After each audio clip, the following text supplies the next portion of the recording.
চণ্ডীদাসার রজকিনী তারাই প্রেমের শিরোমণি। এই গানটি আমরা প্রায় সবাই শুনেছি।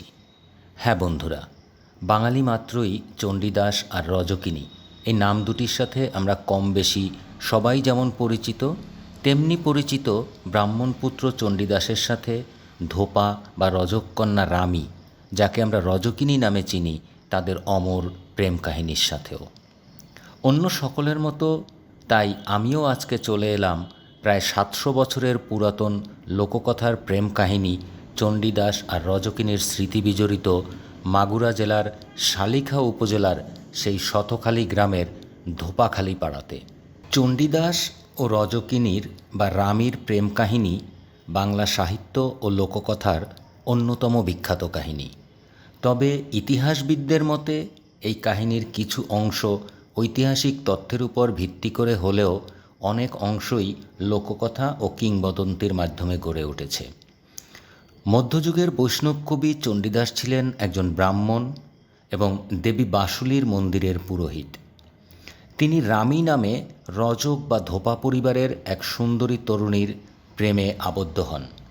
রামী ছিলেন অত্যন্ত সুন্দরী, ভক্তিপরায়ণ ও মানবিক গুণে সমৃদ্ধ।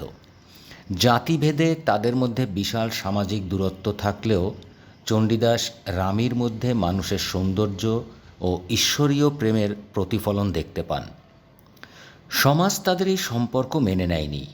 ব্রাহ্মণ সমাজ চণ্ডীদাসকে নানা অপমান ও বাধার মুখে ফেলে, কিন্তু তিনি জাতপাতের ভেদাভেদকে অস্বীকার করে মানবতাকেই সর্বোচ্চ সম্মান দেন।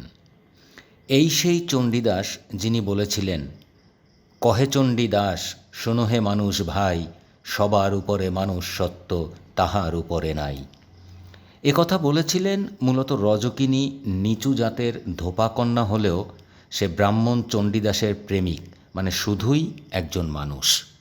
লোকমুখের প্রচলিত কাহিনী অনুযায়ী ধোপাকন্যা রজকিনী বা রামী যখন ঘাটে কাপড় কাচতে আসতেন, তখন চণ্ডীদাস মাছ ধরার ছলে নদীর তীরে বড়শি ফেলে রামের দিকে তাকিয়ে বসে থাকলেও রামী কোনো সাড়া দিতেন না বা কথা বলতেন না।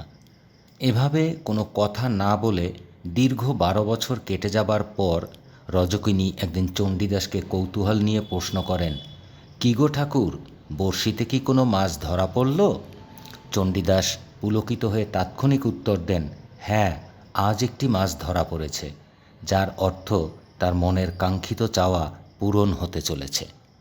গোপাল মন্দিরটি না থাকলেও এই যে গোপাল মন্দিরের একটি স্মৃতিস্তম্ভ দেখছেন, এখানে লেখা আছে, এই গোপাল মন্দিরেরই সেবাদাসী ছিলেন চণ্ডীদাসের প্রেমিকা রামী বা রজকিনী। প্রিয় দর্শক, আমি এখন দাঁড়িয়ে আছি বাংলাদেশের মাগুরা জেলার শালিখা উপজেলার ধোপাখালী গ্রামে। হ্যাঁ, এই ধোপাখালী গ্রামই হচ্ছে মধ্যযুগীয় কবি, বৈষ্ণব কবি চণ্ডীদাসের জন্মস্থান। কথিত আছে চণ্ডীদাস ব্রাহ্মণ ছিলেন এবং তিনি একজন পুরোহিত ছিলেন, সাথে কবিও ছিলেন। ধোপাখালী গ্রামে ধোপা বাড়ি বা রজক বাড়ির এক তরুণীর সাথে তার প্রেমের সম্পর্ক হয়। আমার পিছনে এই যে নদীটি দেখতে পাচ্ছেন, এটা ফটকি নদী। আমি যে পাড়ে দাঁড়িয়ে আছি এটা হচ্ছে ধোপাখালী বা ধোপা বাড়ির পাড়। এই পাড়ে রজকিনী বা রামী নামে এক সুন্দরী তরুণী, আমার পিছনে এই যে ঘাট আছে, এখানে কাপড় ধুতে আসতেন। নদীর ওপারে দাসবাড়ির ছেলে চণ্ডীদাস ওপার থেকে এই সুন্দরী নারীর প্রেমে আপ্লুত হন। মধ্যযুগীয় বৈষ্ণব কবি চণ্ডীদাস এর নাম শোনেননি বাঙালি সংখ্যা এরকম খুব কমই আছে। আমরা যারা বাংলা ভাষাভাষী বা বাঙালি, তাদের কাছে চণ্ডীদাস একটি অতি পরিচিত নাম। রজকিনীর নাম মূলত রামী। চণ্ডীদাস দাস পরিবারের একজন সম্ভ্রান্ত ব্যক্তি ছিলেন। তিনি বৈষ্ণব ধর্মের এবং তিনি একজন ব্রাহ্মণ ছিলেন। ব্রাহ্মণ পরিবারের সাথে ধোপা পরিবারের এই সম্পর্ক বা প্রেম তার পরিবার যেমন মেনে নেয়নি, তেমনি তার সমাজও তাকে সমাজচ্যুত করেছিল। পিছনে এই যে নদীটি দেখতে পাচ্ছেন, এটিই ছিল সেই ফটকী নদী, যেখানে কথিত আছে এক পাশে চণ্ডীদাস থাকতেন, আর এক পাশে রাই কাপড় চোপড় ধোয়ার জন্য নামতেন এবং সেখান থেকেই তাদের ভিতরে প্রেমের সম্পর্ক তৈরি হয়। এই যে জলাশয়টি দেখছেন, এটা ফটকী নদী নামে পরিচিত থাকলেও স্থানীয়দের ভাষায় এটাকে দোহা বলা হয়। অর্থাৎ এই জলাশয়ের পানি কখনোই নাকি শুকায় না, সবসময় একইভাবে পানি থাকে।